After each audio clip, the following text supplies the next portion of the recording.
La clave del éxito es la pasión, que está muy conectada con el entusiasmo, y la perseverancia. ¿Quién no ha escuchado alguna vez aquello de ya está, ya ha llegado el motivado? Como si llegar con esa predisposición fuera algo malo. No estamos obligados a ser la misma persona que éramos hace 5 minutos. Concéntrate en la persona que quieres ser y a partir de esa pauta imprimes esa luz en todo lo que haces. Yo hice una transición, dejé el mundo corporativo después de casi 10 años, una empresa americana, grande, una vida tranquila, solucionada, pero infeliz. No hay pasos grandes ni pequeños, solo hay pasos hacia adelante y hacia atrás. La aceptación es dejar de luchar contra la realidad. Porque hoy yo estoy de mala leche, porque me molesta que él venga motivado, porque me molesta que él incluso sea una persona entusiasta. Porque estoy deseando que pasen las horas en el curro. ¿Para luego qué? Para luego llegar a casa y tumbarme en el sofá y ver otra película de Netflix que es que ni tan siquiera me interesa y estoy esperando que llegue el día siguiente para que cuanto antes llegue el fin de semana, pero que lo pasaré exactamente igual. Pues si crees que no tienes 2 minutos, es que necesitas 4. A veces, por algún motivo por el que no llegamos a comprender, tendemos a ridiculizar a las personas que llegan donde estamos con una actitud radicalmente diferente a la nuestra. Y suele ocurrir que esa actitud es una actitud positiva. También suele ocurrir, y no sabemos por qué, que esa actitud suele molestar al que no la tiene, como por ejemplo la actitud del entusiasmo. ¿Quién no ha escuchado alguna vez aquello de ya está, ya ha llegado el motivado? Como si llegar con esa predisposición fuera algo malo. Pero por suerte tengo una buena noticia, y es que eso se puede entrenar. Tal vez no para cambiar un día malo, pero sí para convertirlo en una constante en nuestra vida. Y para ello he traído a la persona adecuada. Él es Andrés Pascual, un exabogado que un día decidió colgar su toga y seguir su pulsión de ser escritor. Es referente internacional en motivación y felicidad, creador para la primera escuela para el bienestar en las organizaciones y acaba de publicar el libro El poder del entusiasmo. Vamos a ver si se nos pega algo. Andrés, bienvenido. Muchísimas gracias y seguro que se nos pega algo porque es muy, muy, muy contagioso y porque espero desprender esta llama interior que tengo y que brille también por fuera. Es que, la verdad, cuando estaba haciendo esta introducción y escribiéndola, digo, yo no sé si alguna vez me ha pasado que yo he ridiculizado al que llega con una actitud entusiasta que se quiere comer el mundo, o también me han ridiculizado a mí por llegar. Quiero decir que a veces somos pecadores y otras veces instigadores, ¿no? Sí, lo importante es reconocerte, identificarte con determinados comportamientos, ¿no? Y ese sí que es muy típico. Llega una persona a la oficina un lunes, pero qué ganas tenía de veros, y seguramente lo dice de verdad, porque está viviendo desde la gratitud, no desde la frustración de yo que sé, qué panorama gris me espera, ¿no? Sino diciendo, tengo unos compañeros, unas compañeras que me acompañan en el trabajo, tengo trabajo, no puedo hacer algo por los demás, por los clientes, más allá de sacar los expedientes adelante. Y realmente lo siente así. Y los otros, como bien decías, dicen, ya está aquí la motivada, como si el problema fuera de ella o de la otra persona, ¿no? Pues, entonces hay que mirarse, hay que formularse preguntas y decir, ¿por qué al revés me he convertido yo en uno de los otros? pero sobre todo porque no tendemos a mirarnos hacia adentro, de por qué hoy yo estoy de mala leche, por qué me molesta que él venga motivado, por qué me molesta que él incluso sea una persona entusiasta. A mí me ha pasado que he sido ridiculizada por eso. A lo mejor la palabra no es ridiculizada. Sí, no, pero bueno. Tú me entiendes, no que me han señalado con el dedo, pero sí de, ya está la flipada, también puede ser, ¿no? Y he conseguido o he permitido que me afectase. Sí, eso es lo que se llama la adaptación hedonista, los psicólogos lo llaman así, que es normalizar situaciones que no son normales. Por ejemplo, las buenas. O sea, el no dar gracias pues, por tener aquí una luz natural preciosa que te acompaña pues, en este estudio. O el tener unos hijos adolescentes que te dan un beso por la mañana con suerte, ¿no? Y todavía, qué sé yo, ¿no? Pero también normalizamos cosas que nos generan malestar. Por ejemplo, entrar en esa oficina, por seguir con el mismo caso, y que la gente no te mire, o no te salude, o no te sonría. ¿No? Decía la Madre Teresa de Calcuta que la sonrisa es el primer acto de amor, porque no depende de si tienes o no un buen día, depende de tu compromiso con los demás, ¿no? Y lo normal es que cuando alguien entra en una habitación, está en tu mano entregar desde la generosidad tu sonrisa, no estar ahí con cara de sieso mirando para abajo. No vaya a ser que me pregunte qué tal el fin de semana y le tenga que contar algo, ¿no? Entonces, no podemos normalizar cosas que no son normales, ni en un sentido ni en el otro. Y la falta de entusiasmo ¿no? Es algo que no es normal, porque venimos a este mundo entusiasmados y no es para menos. Se han tenido que dar millones de circunstancias para que estemos aquí. Fíjate tú y yo, por ejemplo, si nos remontamos y contáramos aquí la historia... Que la vamos a contar. Que la vamos a contar, pues bueno, dejamos algo para después, no hacemos spoiler. Tendríamos que estar fascinados por este instante. Y de hecho lo estamos. A mí me puede el entusiasmo, que no lo voy a dejar para el final, lo voy a contar ahora, pero antes os voy a pedir a todos, como siempre, que por favor, si os gusta lo que escucháis, que le deis a compartir, que me dejéis un me gusta, vuestro corazón, vuestro like, un comentario, ya que yo siempre soy la que está detrás contestándoos. Además me encanta generar comunidad, así que, como siempre digo, a vosotros no os cuesta nada y a mí me ayuda un montón. Y además os estoy enseñando ahora mismo el libro de Andrés Pascual, El poder del entusiasmo. Se lee fácil, es de lectura fácil, tiene una tipografía agradable, tiene un buen tacto, que para mí esto parece que no, pero Hombre, hace mucho. Todo cuenta sensorialmente, no es solo lo que vemos, sino también las texturas.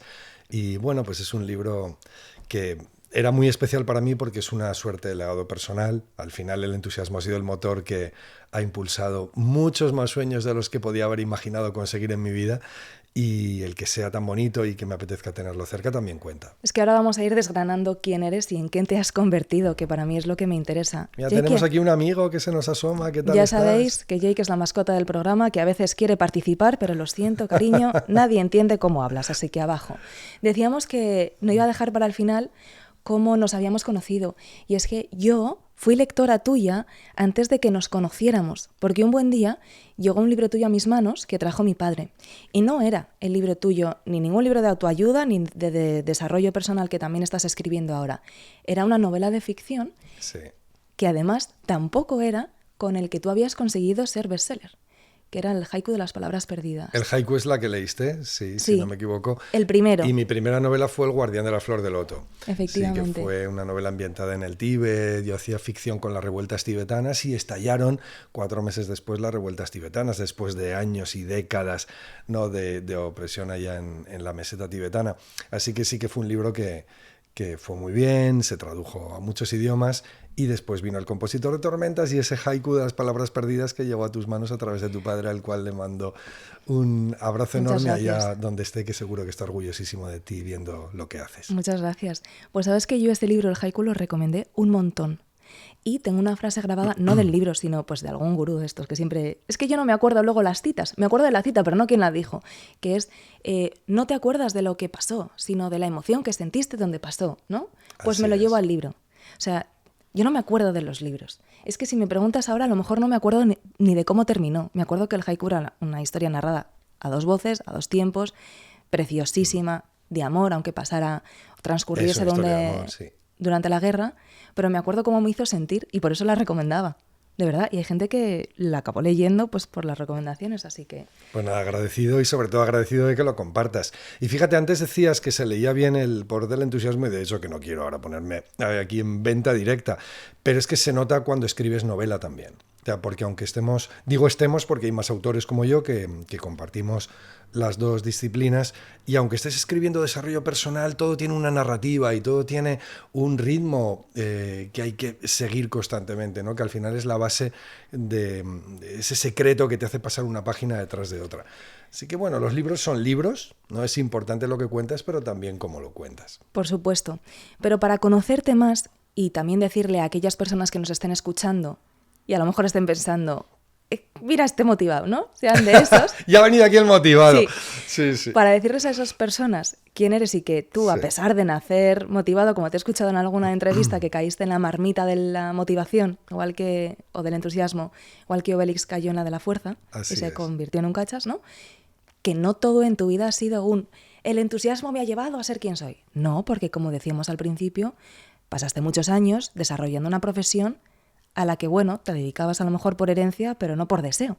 Y decidiste un día, bueno, después de una transición de muchos años, decidiste un día decir, hasta aquí.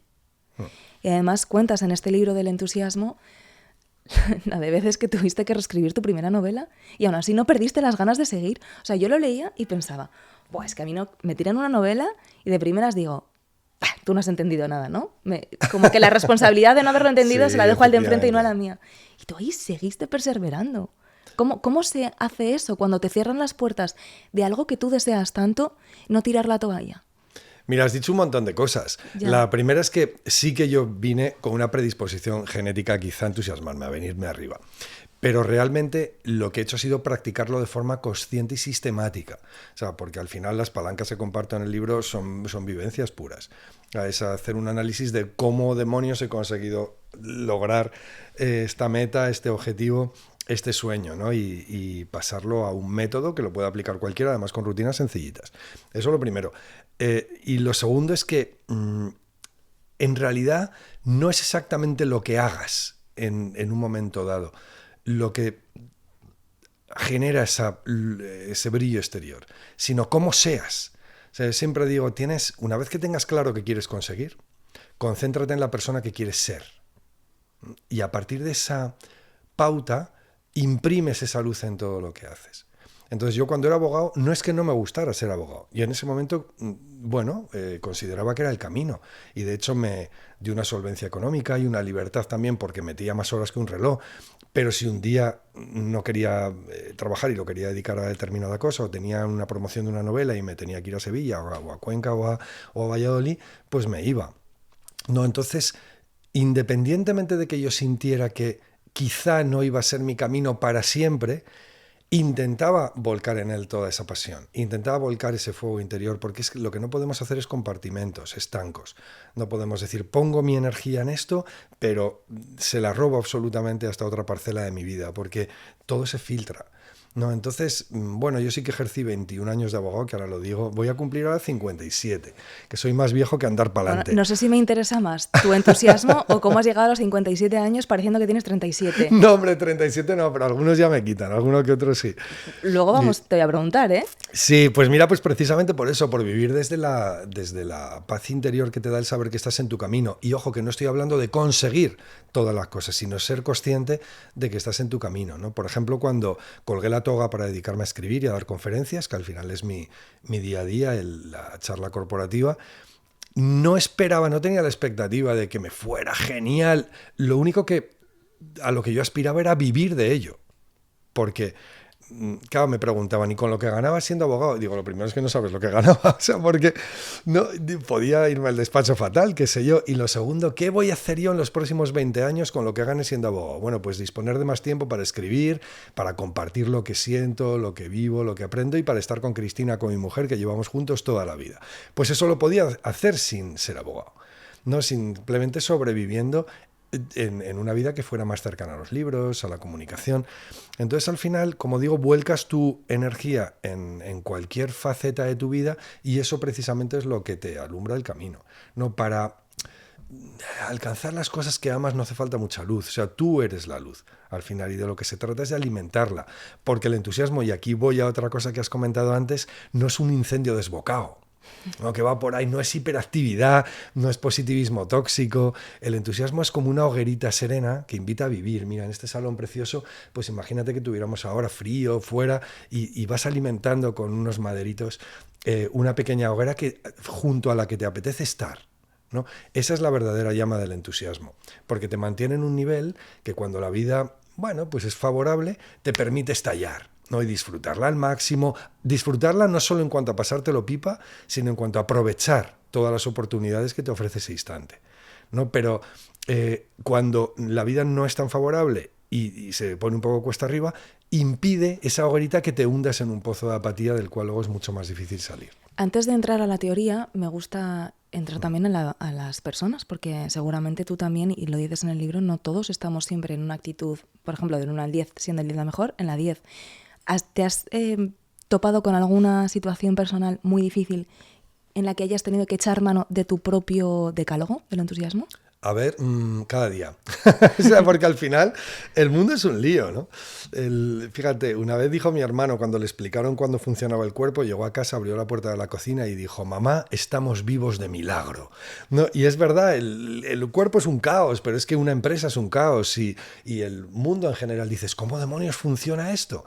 ¿No? Con lo cual, si te dejas llevar por ese caos exterior, que es ni más ni menos que connatural a nuestra condición humana y corporativa, si hablamos en términos de empresa, generamos este otro caos interior, que este sí es el que te destruye y el que te limita y el que apaga la llama interior, ¿no? Entonces de lo que se trata es de eso, de evitar que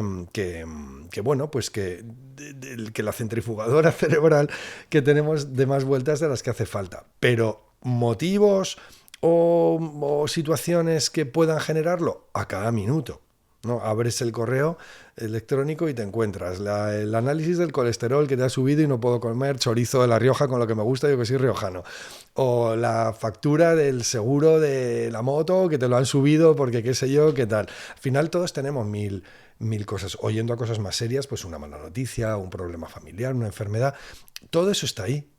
Y tenemos que aprender a convivir con ello. Como dicen, no, vivimos en un mundo buca o bani, volátil, incierto, ¿no? Complejo. Hemos vivido toda la vida en un mundo así. Ahora que dices que hemos vivido toda la vida en un mundo así, también desde toda la vida se conoce este conocimiento, lo que pasa que a lo mejor hemos desechado un poco lo que ya decían los clásicos, que tú recuperas en este libro. Sí, sobre todo por mi papi, porque fue mi profesor de filosofía en el instituto, me dio 2 años de ética y luego 2 años de filosofía en tercero, y en COU, que decirlo así tampoco dice mucho de mi DNI, no por eso, pero lo que sería justo antes de ir a la universidad. Y fue mi padre quien me enseñó que el entusiasmo, la palabra viene del griego, en Zeus, llevar a Zeus dentro de ti, llevar un dios dentro de ti, que no hay nada más poderoso que eso, ¿no? Pero también me enseñó que aquellos griegos de la época clásica, en general todo aquel mundo clásico en el que prácticamente se inventaron las palancas para el desarrollo personal en todos los ámbitos, ya proponían vías para potenciar esta actitud del éxito. Como por ejemplo Platón decía, busca el sentido significativo en tu tarea, o sea, ese propósito superior del que podemos hablar, porque es una palabra además que nos conecta con mi hermano Francesc Miralles, al cual has tenido aquí en este sofá, ¿no? De hecho está 2 episodios antes a este, por si queréis ir a mirarlo. Es un episodio que todo el mundo debería escuchar, por cierto. Y tanto da gusto escuchar a Francesc. Pues Aristóteles decía, somos lo que hacemos repetidamente, aludía a las rutinas, a los hábitos. ¿Por qué? Porque el entusiasmo, como todo, se entrena, que es la buena noticia, pero hay que poner un poquito a cambio, ¿no? Que esa no es mala, es como se consiguen las cosas, porque nada es gratis. Fíjate que me gusta mucho esta que acabas de decir de Aristóteles, no la tenía justo ubicada en él, pero que al final nos acordamos de James Clear, que ha sido también un superventas. Hábitos atómicos. Claro, pero que coge un hábito chiquitito y hazlo todos los días. Y me acaba de conectar con esto que decía Aristóteles hace cuantísimos años. Pues un montón, más de 2000, pero es que fíjate, has dicho chiquitito, y es que ese es el secreto. Muchas veces decimos, pues imagínate en términos de entusiasmo, pero es que yo soy un poco triste, una triste total, y el mundo no está para fiestas, y de repente un volcán, y luego una guerra no sé dónde que altera todo, y que es terrorífico, o una catástrofe, otra catástrofe natural. Y no nos damos cuenta de que no hay pasos grandes ni pequeños, solo hay pasos hacia adelante y hacia atrás. Y si nos quedamos parados, estamos yendo para atrás porque el mundo sigue girando y sigue girando, ¿no? Entonces, al final, la excelencia, como llaman así en el mundo corporativo, está en los 5 próximos minutos y en los 5 próximos detalles. O sea, está bien tener propósitos preciosos, ser una buena madre o continuar con una tienda que da de comer a 3 dependientes. No, hagas lo que hagas, tienes que tener un propósito bonito que vaya más allá de ti. Pero una vez forjado ese propósito, tienes que concentrarte en tu siguiente correo electrónico, en cómo saludas a la persona con la que te encuentras en el ascensor, que sí, que tienes que decir hola. No, porque estás condicionando a su vez su actitud por el contagio emocional. Entonces, sí que tenemos un margen de actuación siempre en nuestra vida. Y todo empieza, por ejemplo, por cambiar la actitud, que con rutinas de 2 minutos la puedes cambiar y desprender un brillo que va no solo a ahorrarte sufrimiento a ti, sino a todos aquellos que te acompañan en el camino de la vida. Has dicho actitud, que creo que conforma una de las 3 AES de tu mantra. Bueno, sería la actitud como la definición del entusiasmo, ¿no? Porque al final, ¿entonces qué es? Es un sentimiento, es una emoción, es una actitud, porque esto implica una intención, ¿no? Al final, el querer vivir desde esta luz interior que luego te hace brillar por fuera. Me gusta decir que hay 2 tipos de personas en el mundo, sabes que el libro empieza así, ¿no? Aquellos que te gustaría que te toquen en tu mesa en una boda y los que no, ¿no? Y eso no depende de que sea más rico, más guapo, más inteligente, depende de que desprendas esa pasión no por lo que haces tanto, sino por lo que eres, ¿no? Eso se pega. Y quieres tener esa gente al lado. ¿Por qué? Porque te transmite esa forma de mirar la vida, ¿no? Y en cuanto a esas 3 A's, a partir de la A de actitud, sería aceptación, atención y acción. Claro, lo que llamo yo las pilas AAA, ¿no? Para los señores de Duracell, pues será un estándar de medida, pero para mí son los 3 pilares sobre los cuales construir esta actitud tan poderosa, que son aceptación, atención y acción. Antes de empezar a desgranarlas, vamos a hacer una diferencia. Bueno, la vas a hacer tú, pero ¿es lo mismo entusiasmo que motivación? No es lo mismo. La motivación es uno de sus maravillosos efectos. No, porque el entusiasmo te quieres beber el momento, depositas los 5 sentidos en él porque quieres vivir este instante y ningún otro, y entonces aprovechas al máximo todo, incluso entras en flow, que es ese momento en el que estás haciendo algo que te llena tanto que te fundes con la tarea, desapareces tú mismo, ¿no? Entonces sí que nos empuja a actuar, sí que hay motivación, pero va mucho más allá. También va más allá del crecimiento, o va más allá de la superación. O sea, superar una situación, bueno, es tener la fuerza suficiente para atravesar una mala tormenta, ¿no? Pero con el entusiasmo bailas bajo la lluvia, que es distinto, y encima invitas a los demás a que bailen contigo, ¿no? Entonces es algo que va más allá. Pero no cabe duda, por ejemplo, cuando doy conferencias en las empresas, que lo vinculamos todo el rato a la motivación, a cómo te enfrentas a este instante y sobre todo a la responsabilidad con el equipo, con todos aquellos que te acompañan en las tareas, ¿no? O sea, que se puede ser una persona motivada pero no entusiasta. Bueno, al final estamos hablando de sutilezas, ¿no? Y si estás motivado o motivada, suele ser porque hay algo que te entusiasma. O sea, suele ser porque hay algo que genera en ti una pasión, ¿no? Que dices, esto merece la pena. Porque fíjate, hablando de motivación, si ya que has sacado el tema me lo permites, hay 3 tipos de motivación. La extrínseca, que es la que viene de fuera, que es por ejemplo el sueldo o la opinión de los demás. Y hay muchas veces que nos motiva a actuar el sueldo o la opinión de los demás. Claro. Pero no podemos quedarnos ahí, porque cuando vienen mal dadas no es suficiente esa llama, o sea, se apaga. No, hay otra motivación que es la intrínseca, que es la que viene de dentro. Por ejemplo, convertirte en mejor persona. O aprender un idioma, pues qué sé yo, no solo por lo que te va a suponer en cuanto a un aumento de sueldo, sino porque vas a poder ver las pelis en, qué sé yo, en el idioma original, o de repente ir a un país y profundizar más en la cultura de ese país. Son cosas que surgen de dentro y te empujan a llevar a cabo iba a decir un esfuerzo, pero es más a entregarte a ellas. Luego, si quieres, vemos la diferencia entre estas 2 palabras. Y la tercera es la motivación trascendente. Esta es la que te convierte en imparable absoluto, porque es cuando te vuelcas en algo superior a ti mismo. Esto está conectado con el propósito, ¿no? Vale, ¿y qué hacer cuando tienes alguna de esas un poquito con el volumen bajo? Sobre todo, y si la has identificado, ya tienes la mitad del camino hecho. No, porque la que solemos tener con el volumen un poco bajo es la trascendente, que es la más importante. O sea, tú puedes ir a entrenar todos los viernes al equipo de fútbol del barrio, ¿no? Siendo entrenador, porque te gusta que te jalen en el bar y que digan habéis ganado el campeonato. Extrínseca, la intrínseca. Oye, por hacer un poco de deporte, ya que corren los chavales, pues tú también corres y te encuentras mejor. Pero la trascendente, es decir, cada viernes, cuando voy allá, estoy sacando a los chavales, no te digo la droga, pero hablo del móvil, o sea, o de situaciones mucho más introspectivas que quizá no les vienen bien. Y los estoy haciendo relacionarse, correr juntos, o sea, no solo correr, sino en equipo. Eso sí que es imparable. No tengo ganas de ir al entrenamiento, pero aunque no tenga ganas, hay algo que está muy por encima de eso y que me empuja y que encima hace que me lo pase bien, que disfrute. Vamos a volver a esa AAA que es tu mantra. Primero, ¿qué es un mantra? ¿Por qué te lo repites y por qué es importante repetirlo en voz alta? Sí. Y vamos a desgranar un poquito cada palabra de este mantra. De las pilas AAA. Pues mira, un mantra es como una frase, o normalmente una frase, quizá una palabra también, que repites de forma sucesiva para entrar no en una situación de trance, o sea, pero sí para, bueno, pues para abrirte a una situación emocional es que te es favorable, ¿no? Para esto valen también los anclajes. O sea, hay quien tiene mantras y hace esta repetición constante de la palabra o de la frase, y hay quien tiene de repente una foto que le gusta llevar en el bolsillo de su madre. ¿Eso también puede ser un mantra? No, más que nada quiere decir es un anclaje emocional al final que te transporta a un estado, a ese emocional en el cual puedes ser tú mismo. Puedes ser tú misma.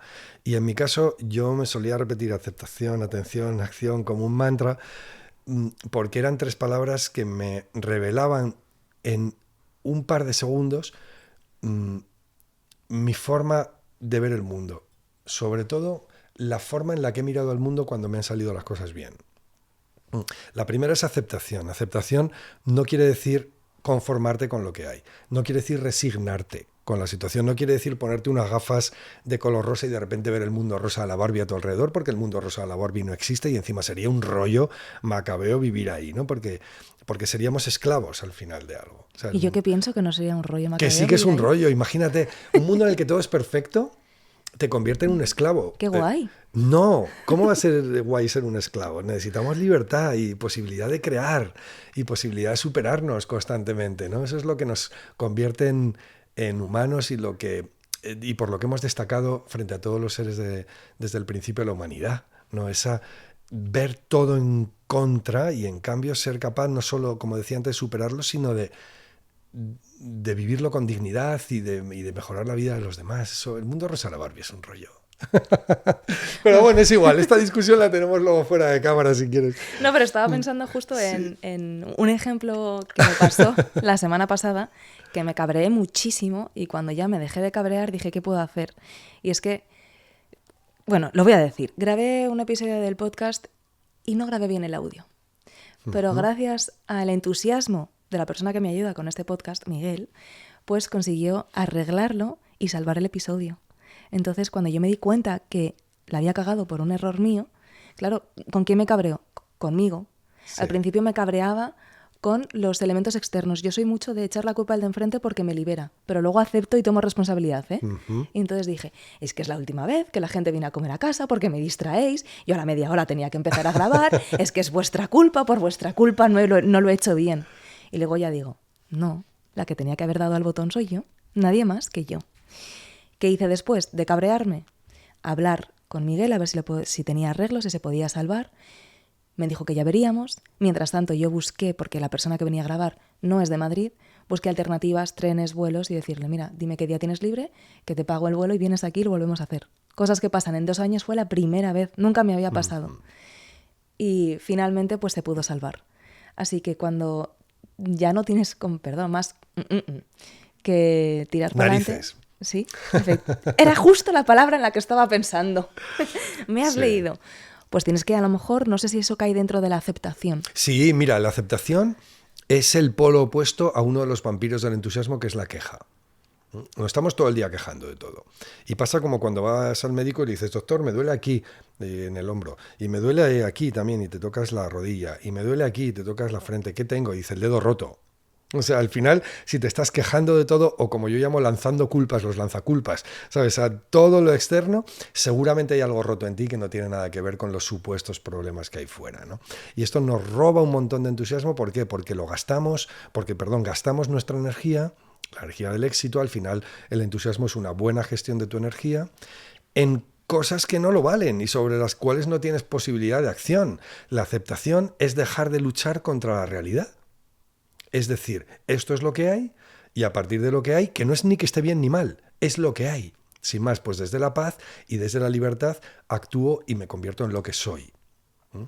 Y por ello tenemos que aprender a reinterpretar nuestra realidad, que no es ver una fiesta permanente a tu alrededor, sino simplemente no concentrarte y no volcar toda tu energía en la frustración por lo que no tienes, en la carencia, en todo lo que está mal a tu alrededor. ¿Lo niego? No podemos hacer como el avestruz, pero tienes que mirar la escena completa y también constantemente estar recordándote lo que merece ser honrado de tu vida pasada, lo que merece ser celebrado de tu vida presente, lo que merece ser agradecido. O sea, volcar tu gratitud no solo en haber conseguido un contrato nuevo enorme en el equipo, ¿sabes? O haber tenido un hijo maravilloso y que ha ido todo bien después de un embarazo complicado, sino en las cosas más pequeñitas, el poder andar, el, como decíamos antes, tener luz natural. O sea, al final es ver la escena completa, porque si no es muy injusto. O sea, estamos lanzándole a nuestro cerebro un mensaje equivocado, que todo va mal, ¿no? Y él nos devuelve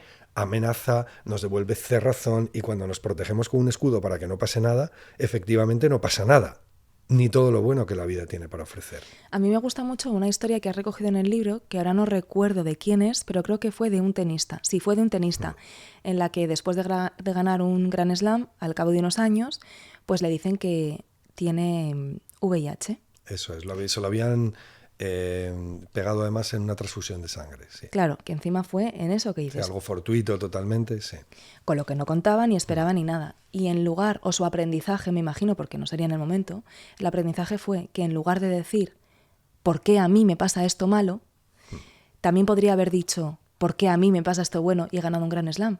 Así es. Pero siempre tendemos a decir ¿por qué a mí lo malo? Es verdad. Y me ha hecho pensar, y he pensado, porque yo me enfrento también diariamente a situaciones complicadas, pero nunca me paro a pensar ¿por qué yo he nacido sana, con un padre y una madre que me han querido todo lo que me han podido querer? Claro. ¿No? Siempre no había recapacitado y reflexionado sobre esto. O sea, que es interesante estas historias porque a veces que nos lo diga una tercera persona, una voz externa a la nuestra, nos ayuda más que nos lo digamos nosotros mismos. Así es, de hecho nos tratamos bastante mal, ¿no? Y tenemos que tratarnos con mucha más amabilidad, que es una palabra que utiliza Christine Neff, que es la maestra así mundial en autocompasión, ¿no? O sea, tenemos que tratarnos como tratarías a tu mejor amiga, dice ella. Y muchas veces nos tratamos muy mal volcando frente al espejo palabras de viva voz o mentalmente, que da igual, porque las palabras no solo describen la realidad, también la crean, también condicionan nuestra mente, con lo cual hemos de tener mucho cuidado con aquello que decimos y más aún con lo que nos decimos a nosotros mismos. Es como, ¿no?, algunos ejemplos que se ponen de tú por las mañanas tienes que mirarte al espejo y decirte tú puedes, tú vales. Sí, las visualizaciones están bien, ¿eh? Y esto que puede sonar como algo naif, desde luego no lo es. O sea, al final, yo propongo en el libro, entre las rutinas, como sabes que hay un montón, que a mí me han venido bien, lo que llamo el ritual de los primeros 5 minutos. Y es que cuando nos levantamos por la mañana, ¿qué hacemos muchas veces muchas personas? Coger las noticias, que está muy bien leer las noticias y que no se enfaden mis compañeros periodistas como tú, ¿no? Pero no justo nada más levantarte. ¿Por qué? Porque la noticia, per se, pues nos va a alarmar. Porque están preparadas para ello. Y coger las redes sociales, que no están mal las redes sociales, pero no para el primer momento porque todo el mundo es más guapo que tú, todo el mundo es más exitoso que tú y nos están llenando entonces la cabeza en esos primerísimos minutos de día, una cosa como otra, de alarmismo, de carencia, de frustración. Y yo digo, pierde tu actitud por la mañana y la estarás buscando el resto del día. Entonces, levántate y en esos primeros 5 minutos, pues posa los pies en el suelo de forma consciente. Decir, mira, estoy aquí, haz unas respiraciones diafragmáticas, te sientes como un campeón, asómate a la ventana para ver el día que hace. Ay, mira, está lloviendo. Oye, qué bien viene para las plantas que llueva, qué sé yo, que tampoco es lluvia ácida, ¿no? Lo que me va a caer encima luego. Piensa en algo bonito que te haya ocurrido el día anterior, lo que dice Martin Seligman, el padre de la psicología positiva, como un diario de gratitud que eleva enormemente el bienestar y hace decaer también de forma dramática los niveles de ansiedad. Entonces, conéctate con el mundo, ¿para qué? Para conectarte contigo mismo. Y a partir de ahí, cuando ya estés preparado, ya te sientas como Superman o Wonder Woman, pues coges las noticias, te lees tu periódico favorito, mira si quieres las redes sociales, pero ¿para qué? Para conectarte con los demás, para aprender algo nuevo, o sea, siempre con un objetivo constructivo. Yo no puedo decirte que esté siguiendo tus recomendaciones a rajatabla, porque muchas veces, más de las que me gustaría reconocer, pero lo reconozco porque no me escondo, lo primero que hago es, quitar la alarma y luego meterme en redes sociales. ¿Por qué? Pues porque no he entrenado el músculo o porque voluntariamente no estoy queriendo, pero, ojo, seguro que no soy la única. Lo bueno es, como decía al principio, es que tiene solución porque se entrena. Y justo el tema de las redes sociales conecta con el de la atención. Y me gusta muchísimo porque no lo conocía, cómo abres el capítulo de la atención. Voy a leer, si me permites. Dice, como dice Gabriel García de Oro, fundador de Fantástica Storytelling School, mira si es importante la atención, que no se da, se presta. Te presto mi atención, pero quiero que me la devuelvas porque la necesito para vivir. Y sin embargo, permitimos que nos la robe cualquier ladrón que pasa por delante. ¿Y sabes cuáles son los peores ladrones? El pasado y el futuro. ¿Por qué? ¿Por qué? A ver, El cuéntame. pasado con esas culpas, con esos rencores y el futuro con esas escenas idílicas que jamás conseguiré. Desde luego que jamás las conseguirás porque no estás presente en el aquí y en el ahora, que es donde ocurren las cosas. Y es que el aquí y el ahora no es algo solo de yogis, solo de meditadores, es de cualquier persona que se atreva a vivir. Entonces el pasado, imagínate, pero no hablo de pasados lejanos, sino el típico comentario de rumiación de esta centrifugadora cerebral de qué quiso decir el otro día mi cuñado con el comentario de la paella, si yo le hice con todo el cariño del mundo y resulta que dijo que no le gustaba el conejo junto con el pescado. Y digo mi cuñado de forma cariñosa porque yo tengo 8 cuñadas y contra todo pronóstico, como dije en una dedicatoria de un libro, os quiero a las 8. ¿No? Pero ya me entiendes, ese tipo de que nos aferramos de repente a algo y le damos vueltas y más vueltas y más vueltas y nos impide vivir el momento que estamos viviendo ahora. Que cuando lo contemplamos con atención, nos damos cuenta de que muchas veces aquellas cosas que nos están perturbando no tienen nada que ver con nosotros, porque posiblemente el cuñado hizo el comentario no por lo que le parecía la paella, sino porque estaba preocupadísimo, porque le han subido la hipoteca o porque tiene un momento de incertidumbre en el trabajo. Absolutamente. Pero a veces caemos en la rumiación. También hablabas de esto en el libro, no recuerdo en qué capítulo, y es muy difícil salir de ahí, de quitarnos la culpa por haber hecho algo que no debíamos o haber dicho algo que no debíamos. Se me ocurre un ejemplo que es hace unos días Sonsoles Onega fue al programa de Pablo Motos al Hormiguero y dijeron que Libra de los libros precisamente tenía el 21%. Tuvieron que rectificar porque no era del 21 sino del 4%. Y ella decía en su programa de he estado ahí pensando, angustiada, lo siento. Entonces, claro, cuando tú te expones públicamente y dices algo que no has comprobado, me imagino que la rumiación se queda más dentro y es más difícil sacarla. Mira, hay 2 cosas que se me ocurren. La primera es que cuando hablamos de aceptación, yendo a la otra de la pila del entusiasmo, también tenemos que aceptarnos a nosotros mismos, desde la vulnerabilidad. Y con amor, porque al final la aceptación implica amor, implica abrazarte con todas tus debilidades y con todas tus grandezas, que es lo que te convierte en una persona única. Y con la mayor grandeza de todas, que es que no estamos obligados a ser la misma persona que éramos hace 5 minutos, con lo cual el mero hecho de haber pasado por un trance no es que sea bueno ese trance, pero sí que nos convierte en alguien más completo, ¿no? Porque vamos cincelándonos, y digo cincelándonos adrede porque es como si fuéramos un orfebre que vamos tallando algo precioso, que es lo que es el ser humano en sí mismo, ¿no? Imperfecto, naturalmente, por eso es precioso también. O sea, porque tenemos la oportunidad desde la libertad y desde el compromiso y desde la responsabilidad de ir convirtiéndolo en algo mejor cada día. Y en segundo lugar, que para evitar este tipo de rumiación no hay ni más ni menos que practicar el qué. Primero, la pausa activa, o sea, el hecho de parar de vez en cuando para vaciar la cabeza de basura, porque no tenemos aquí una cadena como la del baño para que se vayan las cosas por ahí cuando tiramos. No, la única forma de parar la rumiación es dedicarte a ti mismo momentos de pausa absoluta, que no son para las redes, que no son para, que son simplemente para hacer nada.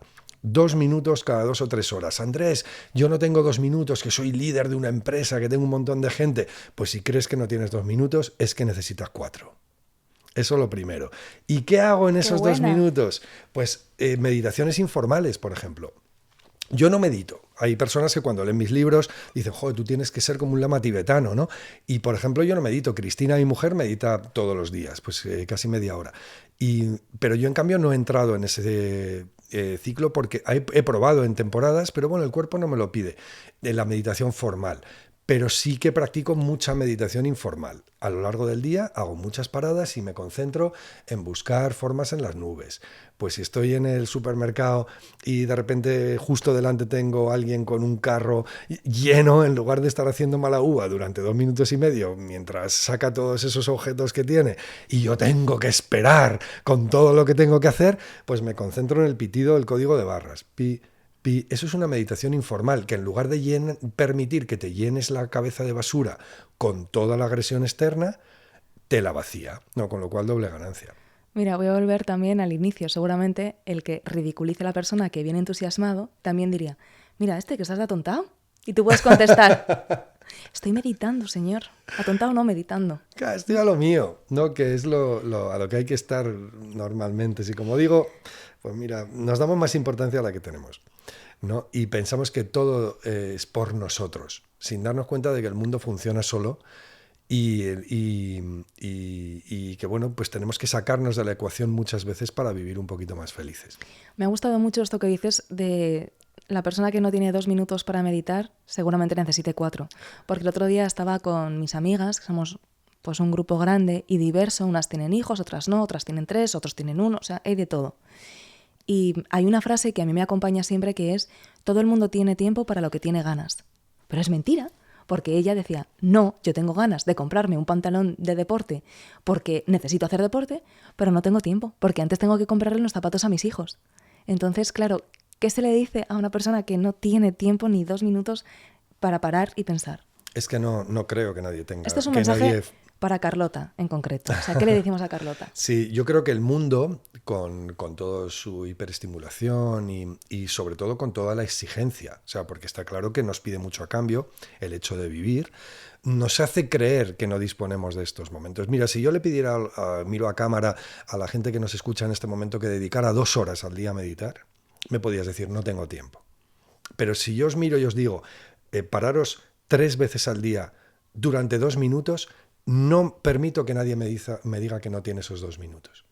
Porque, sobre todo porque, aunque es contraintuitivo, porque la mente te va a decir a través de esas culpas, de todo lo que estás dejando de hacer, y esa anticipación va a ser terrible porque se te va a venir la familia abajo, ¿no? Aunque es contraintuitivo, cuando das ese paso adelante y te impones, y sobre todo lo impones con disciplina, te das cuenta de que respondes con muchísima más libertad, con mucha más productividad, y que esos 2 minutos, que no es que le robes al día, sino que te permites a ti en el día a día, se convierten en un beneficio de 2000 minutos. Porque estás mucho más abierta al instante, a lo que está realmente ocurriendo, no pierdes energía en cosas que no la merecen. Entonces, no pasa nada, ni tenemos que fustigarnos por no poder hacer este tipo de cosas, porque el mundo juega en nuestra contra y nuestra mente juega en nuestra contra. Pero sabiendo que las cosas funcionan así, tenemos que hacer un acto de intención, imponernos e intentar generar determinadas rutinas que luego no tienen vuelta atrás. Porque claro, porque la persona que mejor está junto a alguien entusiasmado es uno mismo. No, por volver al entusiasmo. O la persona que mejor está junto a alguien tranquilo, en el sentido de calma, ¿no? La calma es el lenguaje de Dios, decía el poeta, ¿no? Lo demás son malas traducciones. Es uno mismo, es una misma. Entonces confiad en lo que ha funcionado para tantísimas personas, que yo simplemente, aparte de volcaros mi testimonio personal, pues soy un divulgador, ¿no? de algo que he aprendido por el camino de la vida. Confiad en ello y daros la oportunidad amable de permitiros no un lujo, ¿sabes?, sino de permitiros la oportunidad de convertiros en una persona mucho más completa. Vamos a hablar ahora de eso que tú has denominado los vampiros del entusiasmo. Ya has metido antes un poquito el tema de la queja, pero creo que lo recojas y que nos lo digas exactamente para que las personas que nos escuchen lo identifiquen y digan: sí, coño, perdón, que me lo está quitando. ¿Qué es esto? Que lo estoy detectando. Frena. Eso es que, mira, antes hablábamos de Platón, ¿no? De Aristóteles, pues decía Sócrates: formúlate preguntas, y hemos de decirnos, formúlate preguntas incómodas muchas veces, ¿no? Porque cuando nos miramos al espejo y nos preguntamos qué me pasa, sabemos que nos va a pedir algo a cambio. Y muchas veces preferimos agacharnos cuando pasamos frente a un espejo para no mirarnos y no enfrentarnos a ese reto, ese desafío que sin duda va a suponer. Pero tenemos que formularnos esas preguntas y decir: ¿por qué me he convertido en esta persona apagada que solo está apuntando problemas cuando antes era alguien que formulaba alternativas o soluciones? ¿O por qué estoy deseando que pasen las horas en el curro con total apatía para luego ¿qué? Para luego llegar a casa y tumbarme en el sofá y ver otra película de Netflix que es que ni tan siquiera me interesa y estoy esperando que llegue el día siguiente para que cuanto antes llegue el fin de semana, pero que lo pasaré exactamente igual, porque no está en la tarea, el entusiasmo, la llama, sino que está dentro de ti. Entonces hay que formularse esas preguntas, y muchas veces identifiqué que los vampiros que nos chupan la energía más que ningún otro son la queja, que le hemos mencionado, el caos interior, que también lo hemos mencionado, con esta rumiación que nos pide tanto a cambio, y el miedo. Y cuando hablamos de miedo, no hablamos de patologías. O sea, de hecho, El poder del entusiasmo no es un libro que cure patologías. Para eso están los médicos, los especialistas en cada disciplina, los que nos tenemos que entregar. Pero sí hablamos de situaciones cotidianas que son igual de peligrosas porque también nos destruyen. A veces nos destruye una bomba atómica y otras veces nos destruyen microagresiones, ¿no?, en el día a día, contra las cuales sí que cualquier persona per se puede actuar. Y cuando hablo de miedo, hablo de no atreverte a dar ese paso adelante, normalmente por dos miedos. Hablo en un hobby o en un proyecto familiar o en un proyecto empresarial. Por el miedo al fracaso y, ojo, Piluca, por otro mucho más peligroso, que es por el miedo a lo que pensarán los demás cuando eso ocurra. Absolutamente. O sea, yo soy el ejemplo viviente de eso. Yo tenía miedo al fracaso de montármelo por mi cuenta. Porque, claro, yo soy un poco también como tú y por eso esas historias y testimonios personales inspiran, porque lo que decía antes, una tercera voz que te diga cosas que ya sabes, a veces funciona más que decírtelo tú mismo. Yo hice una transición, dejé el mundo corporativo después de casi 10 años, una empresa americana grande, una vida tranquila, solucionada, pero infeliz. Aunque la felicidad es un estado constante, ¿no? Uh-huh. Tampoco hay que depositarla en un trabajo. Pero a mí me apagaba esa llama de la que tú hablas. Y la he recuperado gracias a este proyecto. Porque, como digo, no soy rica, pero tengo muchísima más riqueza que antes. Gracias a cultivar algo que te hace, pues, que esa llama, como dices, o la hoguera no se apague del todo. Primero, enhorabuena, porque es lo que hay que decirte. Tú sí que eres un ejemplo, ¿no? Que tus seguidores pueden tener siempre presente. Y segundo, fíjate, hablando en términos de fracaso, podría pensar alguien que nos escuche, entonces decís que el fracaso es bueno, vais de ese palo. No, el fracaso es malo. Intrínsecamente no es bueno, por lo menos, ¿no? Es desagradable, es doloroso, pero la palabra que no tiene que tener cabida en nuestro diccionario, como sí que la tiene el fracaso, es la de fracasado o fracasada, porque ahí es cuando lo convertimos en un sentimiento y cuando realmente nos limita, nos bloquea, nos obstaculiza para llegar a la siguiente pantalla. Vital. Claro, pero también pasa, y voy a personalizarlo en este ejemplo, pero cada uno con su emprendimiento, con lo que tenga. Por ejemplo, tú al escribir libros, otra persona al montar un negocio de ropa y no vender las camisetas que esperaba. Yo al no alcanzar un determinado número de suscriptores en X años. Entonces, claro, la comparación te hace que la frustración tenga más presencia. ¿Qué hacer en esos casos? Que yo sé que tienes una solución para eso. Mira, en el libro, con el acrónimo de entusiasmo, propongo palancas distintas, ¿no? Entonces, con la E encuentro un propósito. Antes hemos hablado con la N, nutre tu mente y tu cuerpo. Hemos hablado también de lo que metemos, de no meter basura en tu cuerpo ni en tu mente, que al final el mapa es conjunto. Con la T, tonifica tu lenguaje. También lo hemos apuntado en cuanto a las palabras que utilizamos en el día a día y sobre todo con nosotros mismos. Y llegando a la A, sería aplaude con ganas. Y yo suelo decir, aplaude con ganas los pequeños avances y las grandes remontadas. Cuando ves un ciclista en un puerto, o el Tour, o la Vuelta a España, o cualquier otro, ¿a quién aplaudes? Aplaudes al que va ahí fastidiado, perdido. No aplaudes al primero. Ese pasa como un campeón y dices, venga, sí, cuanto antes llegues mejor, vas a batir 80 récords. Pero tú, ¿a quién dedicas tu aplauso? ¿Se lo dedicas al tío o a la tía que está ahí dándolo todo, ¿sabes?, por conseguir algo en lo que cree, está entregándose, ¿no? Que antes decíamos, el esfuerzo, bueno, pues cuesta, pero la entrega, como es amor, descansa, ¿no? Entonces está ahí, que da igual todos los kilómetros que le queden por delante, porque sabe que lo tiene que hacer, y entonces tú le aplaudes. ¿Por qué? Porque está consiguiendo avanzar, quizá metro a metro, ¿no? Pero no podemos dejar de honrar y de celebrar en el camino de la vida, extrapolándolo luego a nuestra propia carrera, el estar un metro más allá que ayer. Me ha gustado mucho cómo pones en palabras cosas que pensamos pero no sabemos extraer de nuestra mente. Y es que a ese ciclista que va atrás y que va consiguiendo avanzar un poquito, le aplaudimos porque nos identificamos con la imperfección. Bueno, totalmente. Fíjate, la vulnerabilidad es un arma tremendamente poderosa y en el liderazgo carismático. Y cuando hablo de líderes, ojo, que no me voy siempre a la empresa, que hablo también en una familia.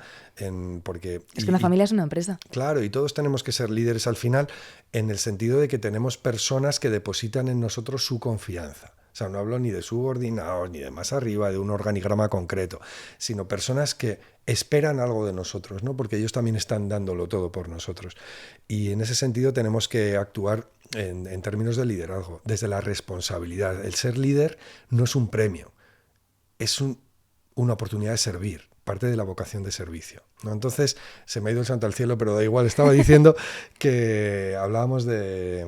Sí, de identificarnos con la imperfección. Es, que la vulnerabilidad, como ves, es que como uno es escritor, pues de repente encuentra ahí una pista libre. No, te voy a decir lo que ha pasado. Estamos en estado de flow. Estamos en estado de flow.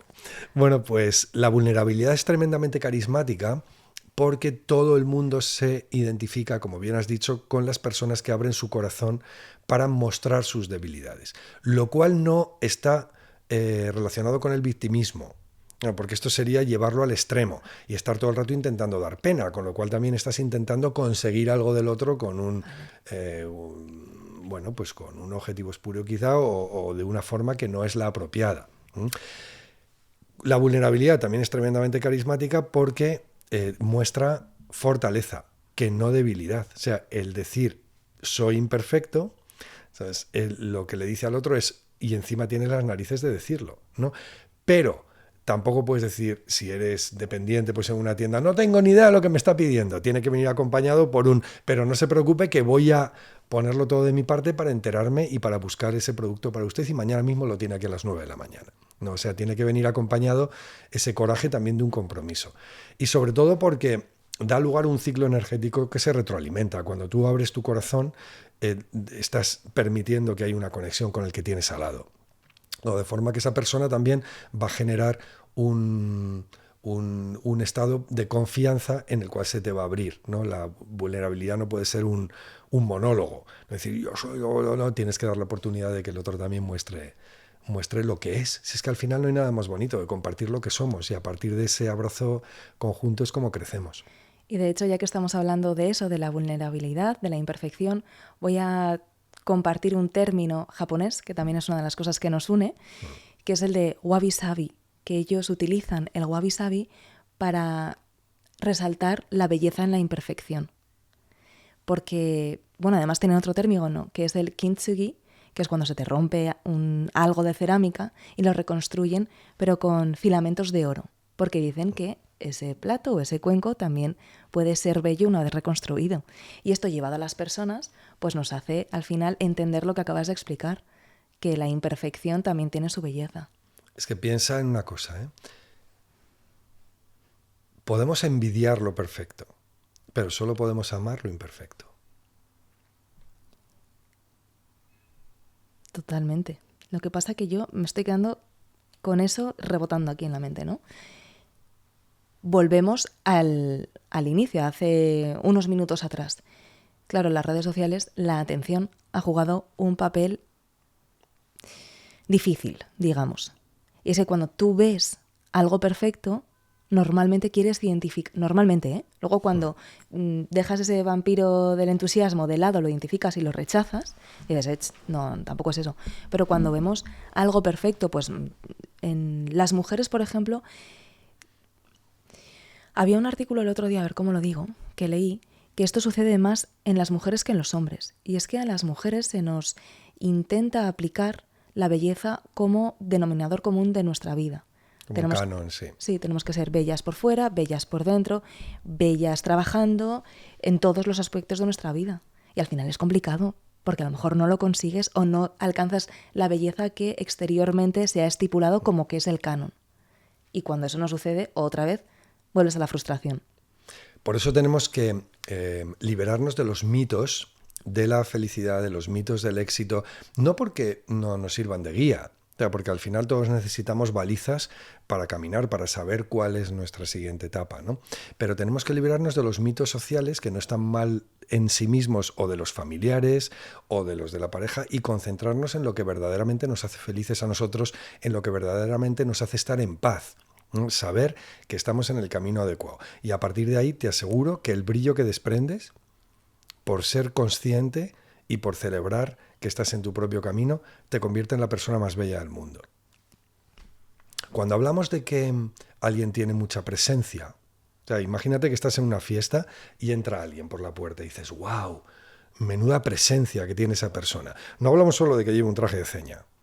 Es que, hombre, todo ayuda, naturalmente. Pero hablamos de la presencia interior y tenemos presencia cuando somos conscientes del lugar en el que estamos cuando nos entregamos ese instante y no estamos pendientes de todo lo que hay alrededor, ¿no? Sino, ¿por qué se te olvida el nombre de la persona que te presentan en esa fiesta nada más que te lo dicen? Porque no estás atento, porque no estás atenta. Estás pensando en, mira aquel que tiene un traje mucho más chulo que el mío, o en a ver si está esa persona tan interesante para ti, para ese proyecto que tienes, y no estás a lo que estás, como suele decirse coloquialmente. Entonces, la presencia está conectada con el entusiasmo en el sentido en el que tú quieres vivir este instante y ningún otro. ¿Por qué? Porque lo merece, porque tienes la fortuna de estar aquí. Así que te tienes que entregar en cuerpo y alma al momento. Y esto, pues paradójicamente, como ocurre tantas veces, en lugar de alejarte de los demás, lo que hace es acercarte, porque te conviertes en un Superman. No, porque casi nadie está presente, marcas la diferencia. Bueno, y porque la gente, cuando se topa con una persona que le escucha, se queda y le cuenta su vida, porque esto sucede, ¿eh? Sí, hombre, fíjate, hay una historia muy bonita que me contó Quique Arce. Enrique Arce es el actor que hizo, por ejemplo, a Arturito en La Casa de Papel, que sin duda lo conoceréis muchos. No sé quién es. Sí, al que todo el mundo odiaba en la serie. Y ha hecho 1000 series, ha hecho compañeros, periodistas, y luego, por supuesto, pues pelis también con Jennifer Aniston, con Adam Sandler, con Mel Gibson, con Woody Allen, etc. Vale. Entonces, Quique es uno de mis mejores amigos. Y me contó una historia una vez de dos políticos del Reino Unido, se llaman Gladstone y Disraeli, que hicieron, a los cuales se les ocurrió cenar con la misma persona en 2 noches sucesivas, una persona del pueblo del Reino Unido que vino a ser una periodista, ¿no? Y que luego esta persona volcase en la opinión pública lo que había pensado de cada uno. Era una especie de órdago. Porque puedes decir, a ver lo que dice de mí, imagínate que por lo que sea yo no conecto. Entonces, cuando esta mujer fue a hablar del primero, dijo, ¡buah! Me ha parecido la persona más inteligente e interesante del planeta. Wow, qué pasada. Y entonces el otro dijo, pues ya me puedo dar por fastidiado porque se me acaban de ir las elecciones, ¿no? ¿Y qué dijo del segundo? Dijo, me ha hecho sentir la persona más inteligente e interesante del planeta. Fíjate, ¿eh? ¿A quién te imaginas que vota la gente? En ese caso, o a quien votamos en el sentido de tener cerca a alguien. A quien te hace sentir una persona única. No vamos a hablar ya de facultades, de capacidades específicas, ¿no? Alguien que te hace sentir único. ¿Y cómo hacemos sentir único al otro? Prestándoles nuestra atención, que es lo más valioso que tenemos, nuestro tiempo, el único recurso que no se puede recuperar. Por eso yo agradezco mucho a los que estáis al otro lado siguiendo este proyecto, episodio a episodio, y dejándome vuestro like o vuestro comentario. Tú, además, haces muchas charlas y conferencias en las empresas. ¿Cómo están las organizaciones? ¿Cómo te encuentras a la gente? Pues al final son personas. O sea, y por eso funcionan también conceptos como el entusiasmo en los equipos o bueno, pues como libros anteriores que tengo corporativos como Incertidumbre Positiva, ¿no? Que es un libro que habla de cómo convertir la inseguridad, el caos y el cambio en una vía al éxito al final. Y el éxito, nuevamente, entendido como cada uno haya de entenderlo. Entonces, las organizaciones están formadas por personas para las personas, ¿no? Y no podemos prescindir de ellas como el elemento fundamental de la ecuación, ni en los términos, ni en la era de la IA, ni en ningún otro. De hecho, en la era de la IA, lo más importante que tenemos son las personas, y por eso tenemos que invertir en ellas, ¿no? Entonces, al final, un comercial, una persona que trabaja en oficinas con otras personas cerca, con lo cual surgen conflictos, pero también múltiples vías de colaboración. O sea, ¿qué necesita? Necesita herramientas de afrontamiento vital, porque en el día a día nos van a ocurrir 1000 marrones, nos vamos a encontrar en 1000 situaciones frente a las cuales no sabemos qué camino tomar y tenemos que estar preparados, tenemos que formarnos, tenemos que disponer de un arsenal o de un botiquín, otras veces no, según si ha venido el daño o no, para salir adelante. ¿Has detectado algún patrón? Por ejemplo, pues la gente de recursos humanos necesita más motivación y la gente comercial necesita más liderazgo y la gente de operaciones necesita más de esto y la gente de... O sea, no lo sé, ¿eh? A ver, hay desde luego, si nos vamos a clichés, sí que funcionan, ¿no? Algunos, y por ejemplo, la gente de comercial pasa mucho tiempo sola y sobre todo tiene que estar constantemente con buena cara. O sea, puede haber tenido, el otro día di una conferencia una farmacéutica, ¿no? Y dicen, es que tenemos 4 hospitales que visitar en cada mañana, ¿no? Y de repente llegas allá y llegas tarde, ¿Por qué? Porque ha habido un atasco terrorífico que no esperabas debido a un accidente. O sea, no ha sido el atasco que puedes prever, ¿no? Y encima llegas allá y el médico te dice que ha despriorizado tu producto y que cuál. Y resulta que tienes que bregar encima con su ego, ¿no? Porque si el otro lo compra, yo no. ¿Qué sé yo? Hay 1000 factores que te harían decir, bueno, pues mira, yo me marcho de aquí, que pare en el mundo, que me bajo, ¿no? Y sin embargo tienes que estar con buena cara, transmitiendo buena energía. ¿Por qué? Porque estás vendiendo. Pero al final, si lo piensas, siempre estamos vendiendo. Y en una oficina en la que supuestamente trabajas de forma más personal, tienes que estar vendiendo constantemente la forma en la que haces las cosas con los compañeros que te acompañan, claro, con los responsables frente a los cuales tienes que reportar, con lo cual, bueno, pues no, sí que hay capacidades que podemos potenciar, y por eso es muy importante cuando voy a dar una conferencia aprenderme a la empresa y ver cuáles son las áreas de trabajo, cuáles son los, como dicen los anglosajones, el pain, o sea, los dolores más acuciantes en este momento, ¿no? Porque tienes que incidir en tu relato en aquello con lo cual se van a ver identificados, ¿no? Pero normalmente herramientas genéricas como el entusiasmo, como la gestión de la incertidumbre, funcionan de forma igual para unos roles u otros de la empresa. Estamos ya llegando hacia el final de esta conversación tan interesante, pero me gustaría preguntarte cómo o en qué momento tú dejaste la novela de ficción por hacer autoayuda, si se puede llamar autoayuda. Sí, a mí me encanta porque te autoayudas. O sea, lo que pasa es que necesitas, sobre todo, disciplina, y necesitas compromiso y responsabilidad, porque si no, decía también el sabio, solo hay felicidad donde reina la virtud y el esfuerzo serio, pues la vida no es un juego. O sea, aquí ya has visto que hablamos de entusiasmo, que hablamos de buena onda, que hablamos de la energía del éxito, pero aquí no hay buenismo. No hay condescendencia tampoco. Ajá. Aquí pedimos iba a decir nuevamente esfuerzo, y no, es entrega. Porque cuando generas un esfuerzo te cansas, y cuando te entregas a algo es que hay amor, y el amor descansa, ¿no? Entonces, hemos de dar ese paso adelante, pero eso es lo que marca la diferencia. Si normalmente cuando ves que las personas, algunas no alcanzan sus objetivos, es porque han hincado la rodilla, han tirado la toalla antes de tiempo. A lo que podíamos llamar la clave del éxito es la pasión, que está muy conectada con el entusiasmo, y la perseverancia. El esforzarte a ritmo de sprint cuando todavía no es que te falte mucho para la meta, es que ni la ves.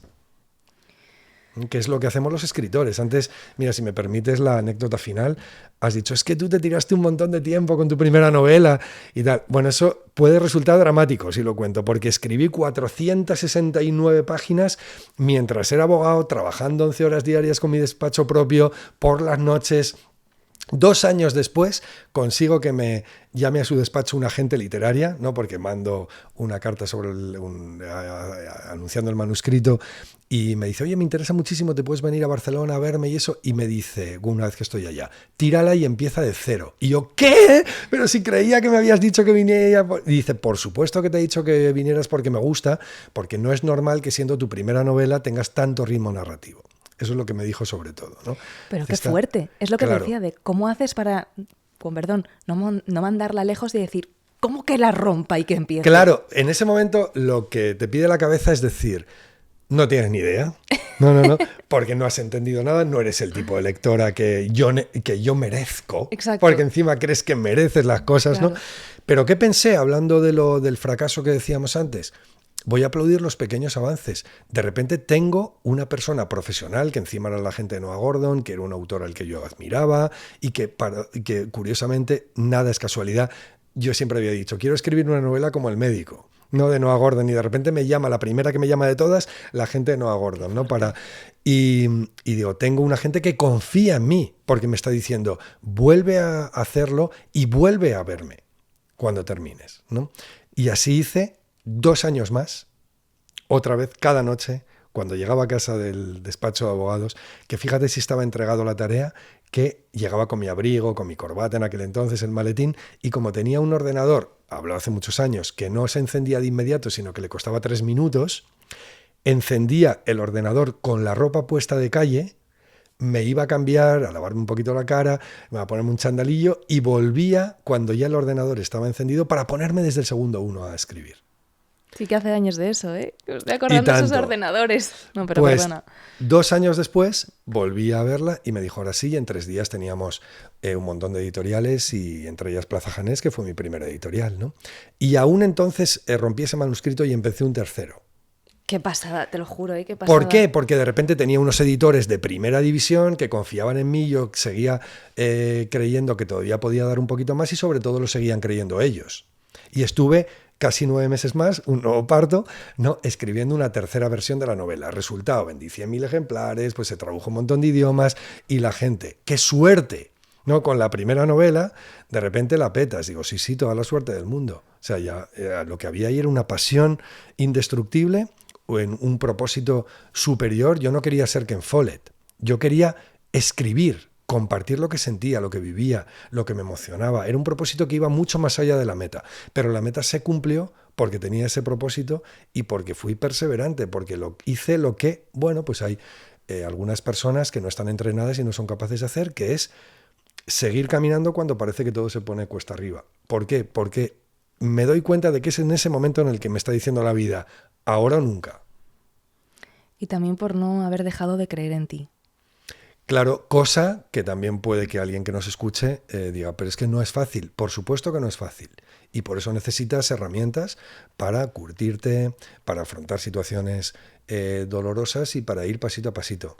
Pues este libro, El poder del entusiasmo, de Andrés Pascual, es un libro estupendo para cuando se te apaga la llama, revivirla, para no saber por dónde tirar, para saber por dónde tirar, pero que te lo diga una voz externa que ayuda más que la interna, a veces, no siempre, y para tener en la mesita de noche, ya que no es una novela, no tienes que seguir exactamente una historia, sino que le puedes ir echando un ojo noche a noche o a ratito.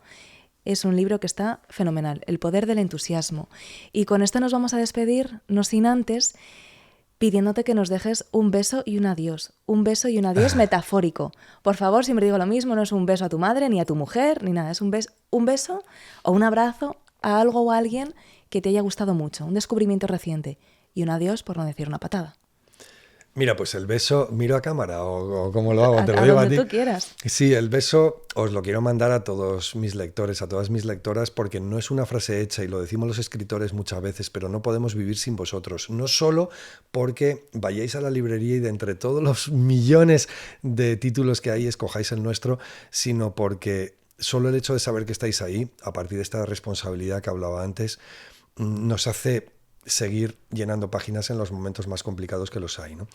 Y más que un adiós, yo soy más partidario de dejar ir cosas, o sea, de ser conscientes de que en la vida no podemos preservar las cosas en el puño cerrado, ¿no? Ni lo que somos, ni lo que amamos, sino que, porque es que así las necrosamos, no las preservamos. Lo que tenemos que hacer es dejar ir. Para tener agua hay que dejarla correr, ¿no? No se puede beber el agua estancada, así que yo mismo pues he aprendido a dejar ir muchas cosas a las que estaba aferrado y confío que vosotros pues en algún momento pues seáis capaces de hacerlo también, porque no te imaginas la libertad que se siente y la paz y la energía que te brinda el entregarte a lo que eres hoy, ¿no? Que no es despreciar lo que eras ayer, que honrarlo. Hay que celebrar que gracias a ello te has convertido en quien eres hoy, pero hoy quizá haya que dejar ir algunas cosas que te impiden ser tú. Qué bonita manera de terminar. Ahora sí, nos despedimos. Muchas gracias, Andrés. Te espero por aquí porque, claro, como tú eres una máquina de escribir libros, no sé con qué volverás, pero las puertas de este podcast siempre estarán abiertas. Muchas gracias. Las puertas de mi corazón también están abiertas para ti. Gracias.